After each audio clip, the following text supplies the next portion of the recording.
టీవీ7 news కి స్వాగతం.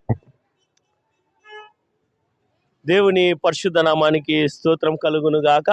దక్షిణ ఇండియా సంఘము రాయలసీమ అధ్యక్ష మండలం సిఎస్ఐ క్రైస్ట్ చర్చ్ ఎరిగేరి సంఘము నుండి మీ అందరికీ టీవీ నౌ 7 ప్రేక్షకులందరికీ మా హృదయపూర్వక నూతన సంవత్సర శుభాకాంక్షలు 2025 సంవత్సర శుభాకాంక్షలు తెలియజేస్తున్నాము. దేవుడు మనల్ని అందరినీ ఎంతగానో దీవించి మనల్ని ప్రేమించి మరొక నూతన సంవత్సరము ఈ విధముగా గొప్పగా ఘనముగా జరుపుకోవడానికి ఇచ్చినటువంటి కృపను బట్టి దేవునికి కృతజ్ఞతా స్తోత్రములు చెల్లించుచున్నాము. అదేవిధంగా ఈ ప్రత్యేకమైన దినములో మా సిఎస్ఐ క్రైస్ట్ చర్చ్ ఎరిగేరి సంఘంలో మేము ఆరాధన, ప్రత్యేక ఆరాధన, నూతన సంవత్సరపు ఆరాధనను జరిగించడం జరిగింది.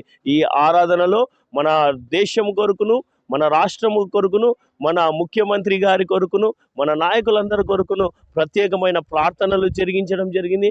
శాంతియుక్తమైనటువంటి నాయకత్వంలో మనమందరము ఎంతో గొప్పగా జీవించులాగున దేవుడు మనకును, మన కుటుంబములన్నిటికీ, మన రాష్ట్రానికి, మన దేశానికి శాంతిని సమాధానమును దయచేసి మన అందరినీ కాపాడులాగున మేమందరము ప్రార్థించుచున్నాం. మీ అందరికీ మరొకసారి నూతన సంవత్సర శుభాకాంక్షలు సిఎస్ఐ క్రైస్ట్ చర్చ్ ఎరిగేరి సంఘం నుంచి తెలియజేస్తున్నాము.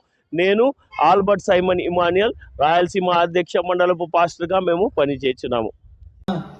ఈ సిఎస్ఐ క్రైస్ట్ చర్చ్ సంఘ బిడ్డలందరికీ ఈ యొక్క ఆరాధనలో గుమిగూడిన ప్రతి ఒక్కరికి